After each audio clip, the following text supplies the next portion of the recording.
you literally can't do them. Yeah, absolutely. That's why I love eccentrics, is just like that idea. And like, really honestly, like when we go into the next phase of this cycle and we get into pause, like same kind of thing. You have to own the position. If it's too heavy, it's going to let you know, and you just get more comfortable in those positions, which is huge.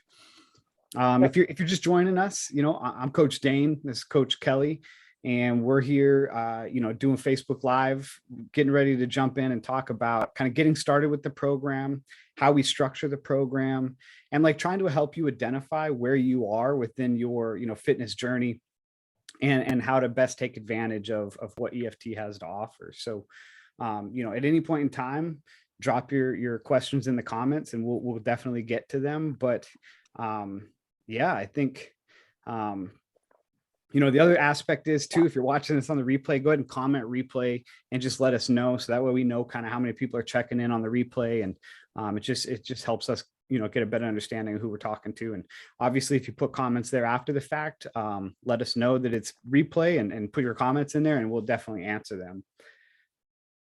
So yeah, Kellie, what are we talking about today? I think the main point of this is to discuss minimal effective dose, which is just the methodology that we use for the effective fitness program. And just because tactical athletes are special in the sense, and cops especially, tactical athletes is kind of a broad term, but cops are special in the sense that you don't have a lot of time to train. So we built this program literally based on that. Sure. So we're going to discuss how to best approach to getting started with the program if you're new, which I know we have a lot of new people on right now. And what else? How to progress. Like, what does progress look like? What are the different ways to progress? How you should progress throughout your weeks on the program, and even months, and maybe even years if you stay that long. Yeah, no, I think that's great.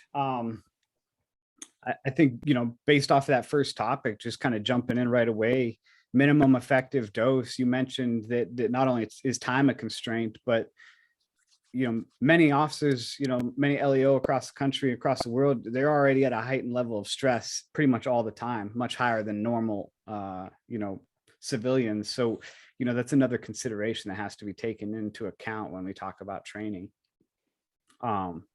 So Kellie, being the head coach, what is the minimum effective dose? Like, how are we structuring this program, and why is it important to officers around the world? Yeah. So like you said, I mean, if you're a cop or any tactical athlete, or even just anybody in this world right now, like, we have a lot of shit going on. People, stress levels are high. There's a good chance that your nutrition is not exactly the way it should be. There's a good chance you're not sleeping enough, especially if you're a cop. There's a very good chance you're not sleeping enough. And so the minimal effective dose is it's our methodology, like, behind the program. And it's, how do we get you guys, if you can get in the gym for this long, which is not very long, 45 minutes, say, how do you get the most bang for your buck while you're in the gym for that amount of time? So, I guess a few things that I do, I've been doing this a few years. I used to think, in my brain, I was like, shit, if I want the body that I want, and if I want to perform the way I want to perform, I'm going to have to be in the gym 2 hours a day. And that's just not true, period. It's not. So basically, these sessions are designed for you guys to be in the gym for 45 minutes ish, maybe 60 minutes, if you're really doing a thorough warm up and cool down. And you should be in and out, and you can get the results that you want to get just with that time in the gym. 100%. And like you said, there's no minimum, or like 45 minutes to an hour is what the program is designed for. But there's definitely days, just even within my busy schedule, that I might only get 30 minutes to work out. And, there's a whole approach that goes into that too. I've been working out for quite a while, so I know what my goals are, and I know what I'm trying to accomplish. So if I only have 30 minutes within a day to work out, I'm going to choose what is most important to, reaching my goals. But in the case of like effective fitness, I mean, you could absolutely go in on any given day and do the main portion of the workout, maybe do just the lifting portion without the circuit, or vice versa. You just do the circuit. Like if you know that cardio is kind of your bigger concern, you might just stick with the circuit that is programmed for the day. Versus if you know strength is definitely one of your issues, you might just prioritize doing the three main strength lifts for the day and then getting out of the gym as quickly as possible. And I don't think it's going to create some huge deficit in your training. Going to the gym for 30 minutes is definitely better than not going at all. It's not as good as maybe doing 60 minutes, but if you don't have like a huge amount of training age, or if you haven't been in the gym for a long time, 30 minutes is going to do more than enough to really get you started and create that habit and that consistency, right? Yeah. And I think what we need to understand is that, I will take 3 solid 30-minute sessions over 5 or 6 60-minute sessions all day. And it really, really depends on how much effort and intensity you're putting in that little bit of time too. So I mean, if you have 30 minutes, even twice a week, but your intensity is high and you really go in there, put in a lot of effort, you could get the same results as somebody who's training 6 times a week, Right. and that's pretty incredible. And it's good to know. And so most of our guys and girls, of course, I think the majority of us do train less than 4 times a week, I would say. I think on average it's 2 to 3, and I want everybody to understand that this program is literally written so that the people who can only train 3 times a week can get the same amount of benefit as somebody who's, has free time and can train 60 minutes a day every single day. Absolutely. Jeff says, some days I do 1 in the morning and the rest later on in the afternoon, lift in the morning and then a circuit in the PM due to time constraints. We know Jeff is active in his duties. So, yeah, absolutely. I think cutting that in half, even as a runner, training for a half marathon at one point in time, or a marathon, I did the same thing. Like, if I got 10 miles, but I don't have enough time, I get in 5 and then I get in 5 in the afternoon or whatever. And it's the same kind of idea here. If it fits within your lifestyle and you have that option to kind of do both, it's great because you can do half. And if you don't feel like your body's up to doing that in the afternoon, then don't for the day, prioritize rest. But if you feel good, you've got extra time, then go ahead and knock out that second piece of the workout for the day. Yeah, I think with the goals that we have, it really doesn't matter if you do split up that training. I really don't think that affects anything. As long as you're getting some time in the gym and your intensity is high and your effort's there, that's all that really matters. Yeah, and research does. It shows us like over and over again that 2 days a week, kind of full body wise, is a minimum to maintain your strength at the very least. And if you don't have, like, again, a history of training under your belt, 2 days a week is going to provide you a ton of results because you don't have that huge, bank to pull from prior training. So if you're a novice in the weight room, 2 days a week is going to yield a ton of results and really allow you to get into that routine. Yeah. So anything else on that topic, Kellie? No, I think that covers it. Yeah. Yeah. And again, everybody jump in, type your questions, let us know what you got. We're here to answer it and definitely be a resource. I think next I wanted to kind of go into talking about, you jump on this program, sounds like a good deal, 2 weeks free. I'm in there trying to figure it out. And I don't necessarily know what all the movements are. And I'm a little bit intimidated by the way the workouts look for the week. Kellie, how do you think I should approach that if that's the case? If it just looks a little overwhelming, or, I just don't have the knowledge because I haven't been in the weight room all that much? Yeah, I think the first thing to know is that there's videos with every single exercise. I mean, for every program we have, there's a video attached for everything. And I think a lot of this goes in, like, you have to plan ahead. And even for me, like, I look at my program one day ahead. The night before, I get on the app and I go through the movements. And if there's something I don't know, I watch. And if I watch the video and I still don't understand, that's when I ask a question or do further research, So I think planning ahead a little bit is really important. It sucks when you get into your workout, you're in the app, you're already in the gym, you're between sets and you have to take 20 minutes to try to figure out a movement. Like, we don't want that. And I'm not always just right there to answer, like there's probably not going to be somebody to answer like right away when you're in the gym. So I think planning ahead is number one. And number two, I mean, there's different options. You can always scale things back. And this is a much bigger conversation, but like, I know Mike the cop asked us the other day, well, what's a good option for a row, if I don't have this equipment? And you got to think, it's easy to come up with alternatives with the equipment that you do have available if you understand what the movement is trying to target. So if we're doing a row, that's a pulling exercise. So if you don't have rings, for example, you can do like a kettlebell bent over row as long as you're pulling. That's the stimulus we're looking for. So you just kind of think about that. Does that make sense? Right. Yeah, just kind of mimicking the motion, and mimicking the movement to try to get the same stimulus. And yeah, I mean, I think scaling, planning ahead, like you said, watching the videos to try to understand before you even get to the gym what you're going to need to do. And then I think we just have to face the reality of, if you've not been in the weight room, it's an intimidating environment. There's people that know what they're doing in there, and they're probably very clear, and they're the ones that are going to probably be the quietest, and you're going to look at them and just know that they're moving really well. And those are people you want to watch while you're in the gym, because watch and learn. Right. You got other people that are going to be on their phone. They're going to be, chatting. They're going to be doing all kinds of stuff in the gym. There's going to be people doing half reps, all kinds of stuff. And really the fact is, everybody at the gym is pretty supportive. There's always going to be an asshole no matter where you go.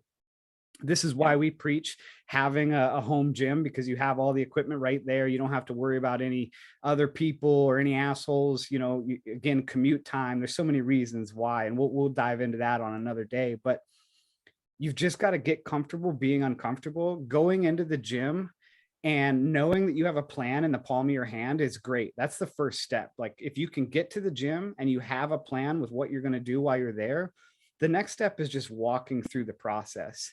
And yeah, you're not going to be the world's greatest squatter the first day. We've got to start out with dumbbells or just an air squat. We've got to build repetitions. And the only way to get better at anything in the gym is just by doing the repetitions. Don't worry about progressing the weight. It doesn't matter. Like, if you've never done a dumbbell bench press, you can use 10-pound dumbbells and do all of your sets and learn the movement and build that like central nervous system connection, the mind body, like, how do I move this weight through space? You build all of that in that first, 6 months to a year that you're in the gym. So, you've got to go in with a plan, review the workouts ahead of time, know what you understand how to do and what you don't, and try to just get through the movements, try to learn them. Don't focus on the performance of them or the weight or anything else. Just know that you've got to start somewhere, put the work in, and just know that over the first 4 weeks, if you did that twice a week, every week for 4 weeks, you'd be a better person in the gym. You'd understand things more. You'd have more confidence walking in. And I think that's like the biggest thing starting out, right? Like, the gym is overwhelming. Just get comfortable being uncomfortable in there and trying. Anything to add with that, Kellie? Well, let me tell you my personal story. Yeah. When I first went to the gym, man, oh my God. It's like, thinking back, it's really embarrassing, but like, I really had to get over the fact that I wasn't the best one at anything in the gym when I first got there. Like, there's so much, we think everyone's judging us, but like if I see someone in the gym right now that doesn't know what they're doing, I am so damn proud of that person. Like, you're there to get better and to learn something new and to in that uncomfortable space. And just that in itself is so freaking impressive. Like, really, like, bravo, good job. To try to better yourself and learn something new is just freaking uncomfortable, like you said. But I mean, so when I first went to the gym, I remember thinking to myself, like, all right, I was an athlete in high school, so this is fine. Like, I know what I'm doing. I didn't know shit about shit. And I ended up, like, I remember the first time I put a barbell on my back, and it's probably because I saw someone else there do it, and I was like, I want to do that. And ultimately that's the goal. So I I would get under a barbell and I couldn't squat to parallel. I definitely couldn't. And if I did, I fell. Like I fell backwards. I was completely off balance. I looked like a dummy. But Yeah. like I just kept going and being persistent and trying not to give a shit what everyone around was thinking or feeling, and being able to take criticism too. Like if someone came up and helped me, I would get defensive because that's the kind of person I am. I try not to be anymore. I'm much better than I used to be, but I would accept help, you know? Like if someone is giving you tips, take it, especially if you see that they know what they're talking about, you know? Yeah, But it's just there's a big the, if right you know what I there. mean? Right, right.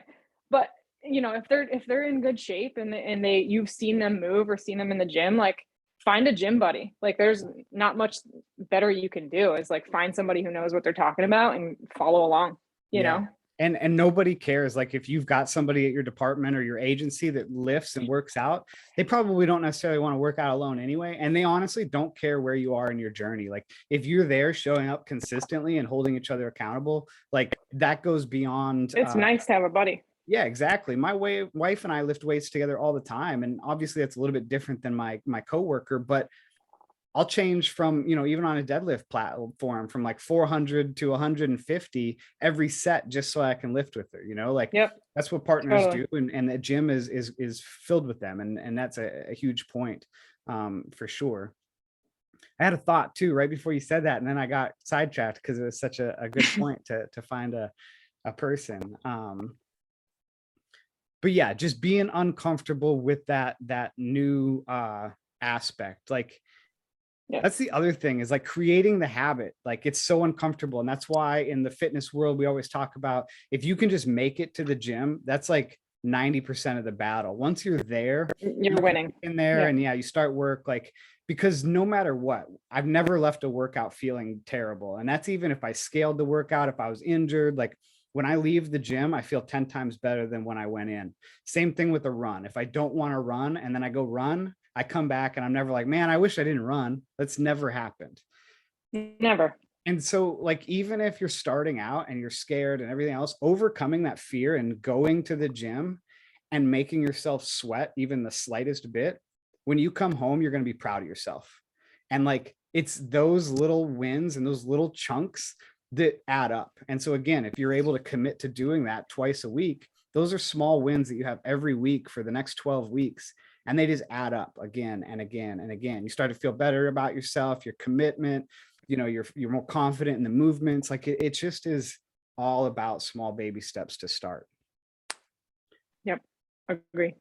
Good. Mic drop. What else we got? Like talking about the program. So obviously we can scale, having a plan going ahead of time, committing to being uncomfortable, but there are some other resources out there, right? Like, we've got, if you're a member of the EFT program, you've got access. What's the best program you would say? What do you mean? Like starting out wise, like if you don't feel comfortable with, Oh, the current. priming program for sure. Yeah. That's a 12-week program, and that starts with just body weight movements, and it's it's 3 days a week.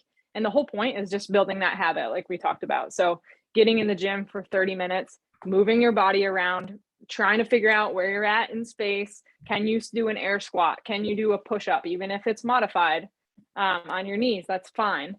Yeah, so that builds over 4 weeks. Just body weight stuff, and it progresses in reps, and so you'll be in the gym a little bit longer throughout that time. And then we introduce some equipment, so just minimal equipment like a dumbbell or a kettlebell. Then you work through those movements with some weight, and then eventually you get to the barbell. And the whole idea is that after that program, you really should be prepped and ready and feeling confident enough to go right into the effective fitness program. Right. And that's all being in the gym is, right? The reason it sucks is because there's zero confidence behind it when you're starting out. Every single repetition is going to build a layer of confidence. So if you start out with just body weight, again, every layer, every repetition of body weight movement is just going to carry over and build that momentum into the other program. I wanted to just show you really quickly. Again, there's videos on this, on our YouTube and within the group, we'll have them linked there. But you go to Effective Fitness. If you are a member, you should have an account. You hit the login up here in the upper right, and you're going to be able to access your program. So I go to sign in. I'm going to see my library. It's going to say effective fitness team. I click on that. And then it's going to pull up my bonus programs. We've talked about this in other videos and we'll continue to review these. But the one that we're talking about today specifically is this priming program, this starter program. You just click on that and it's going to give you a code right here, EFT Prime, that you're going to be able to use. I'm not supposed to give that code out, but we can go ahead and change that code. Probably it doesn't matter that big of a deal, but if you have access and you're a member, you can get to this and you know what to do with that code. You're going to type it into the app and it's going to give you access to this priming program, and it's going to give you that 12-week journey to build confidence and start building those layers in the gym. Yep. Yeah, I think that would be the best place to start. If you do have a little bit of experience in the gym, I think you can probably hop right into the minimalist program, which is literally it's the effective fitness program, but it's just minimal equipment. And that's only if you feel the need to do that. I mean, there's other ways to hop into, and I think this is a great segue, is, you know, if you've been out of the gym for a long time, or even just a little bit of time and you're just getting back in, or if you're just starting, like you're new to like strength and conditioning, there's different ways to go about it. But I mean, Dane and I always recommend that even just starting slow is key, of course, but being consistent in the sense that commit to 2 sessions a week for that first week. And make sure you have adequate rest time between those days too, because you're going to be really sore when you first start. And you just have to slowly build on that. So 2 days a week for a couple weeks, and then move it to 3 days if you feel confident in the fact that you're going regularly 2 times a week. You know what I mean? Mm-hmm. Absolutely. I think that's the other thing. Like not only, again, we said minimum effective is 2 days a week. So start there and progress. Yep. Soreness is going to happen. Even if you've come back after a layoff, like, you know, you take some time away, 2 weeks, you go on vacation, like soreness is a regular thing. And so don't shy away from it, but at the same time, respect it. We always use the phrase like as heavy as tolerable, ass hat. And you can use that to kind of, you know, when you approach your workouts, like if you're feeling really sore, again, maybe today's a day you back off a little bit and just go as heavy as you can tolerate in terms of how you're feeling. And you know, pay attention to how sore you are, like dial it back to 75% if you know you've been getting too sore to where you can't get off the toilet for 3 days. Like those are real feelings, and they're not necessarily feelings of caution. They're just like, again, your body is adapting to something that it's a novel stimulus, and it's like, oh shit, what the hell is happening? What do I do about this?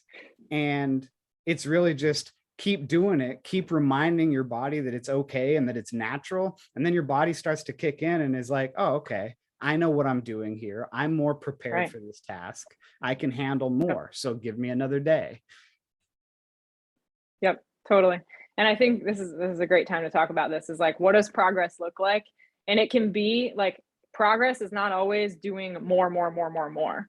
You don't have to do, like, progress can be adding that additional session each week. It could be doing more work in that 30 minutes with less rest periods. It can be increasing the weight. It can be adding reps and sets. Like, there's so many ways to track your progress, and it doesn't have to be like, okay, I'm in the gym more time, you know, that's not the only way.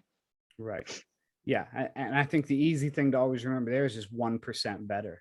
And that can be, just like you said, 1 more day in the gym, you know, 10 more minutes if I'm only consistently getting 30.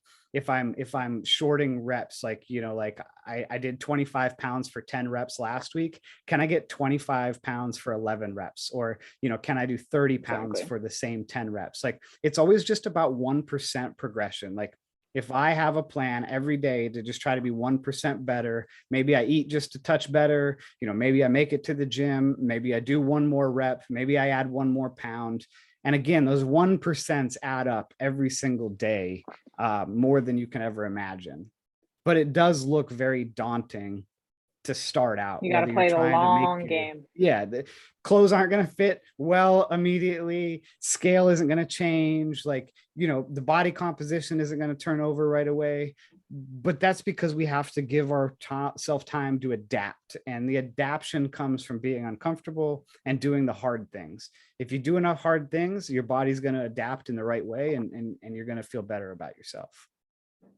Over time is the key there too. Like you got to understand that like you might see results in a couple weeks, you might feel better right away. And I always have, my clients, it's so important to take progress pictures. And even I always say, you don't have to share them with me, keep them for yourself, because you will see, like even weekly, you can see results if you start training. And it's important to understand that like it isn't instant, but there's a lot of little baby changes that eventually add up to huge changes. But you do have to play the long game. You have to get out of that mindset that you need instant gratification, because it's not going to happen. Yeah. And if you go in like that, you're kind of screwed. Right. And another shout out to the Effective Fitness program. Like that's one of the reasons why the app is so important in the community, not only to be able to share your wins and losses, to be able to get feedback, but then track your progress. Like you have the ability to kind of put your numbers in there and see over time, what did I lift a month ago? What did I lift a year ago? And that's really another great way, because sometimes you get lost in like what is right in front of you and you forget, oh man, I come a long way. Like I started out doing air squats and now I'm using a barbell with 135 pounds. Like that's a huge Absolutely. transformation, and your clothes might not even fit any more different at that point in time. Like you just purely are now stronger and a better performing individual because of the time spent. And that's a huge win, especially in our profession, right? That's why we're all here, is to hopefully become more effective, go home safe at the end of the day. And those are all steps to making that happen. Yeah. Yeah, I think that probably is a pretty good place to end today, Kellie. I want to respect people's time and everything else. Again, if you're just catching this on the replay, please hit us up, hit replay in the comments section, type your questions there. We'll definitely answer them either in the comments section or next week during our next week's live. We'll try to do this weekly, Mondays at 3 p.m., obviously schedule dependent, but we will try to get one out weekly for you guys. Any questions you have, please hit us up at coach@effective.fitness for email, or, just send us a DM on Facebook or Instagram, and we'll get back to you. Definitely. Yep. Awesome. Thanks, Coach. Appreciate it. Bye, Dane. See you later.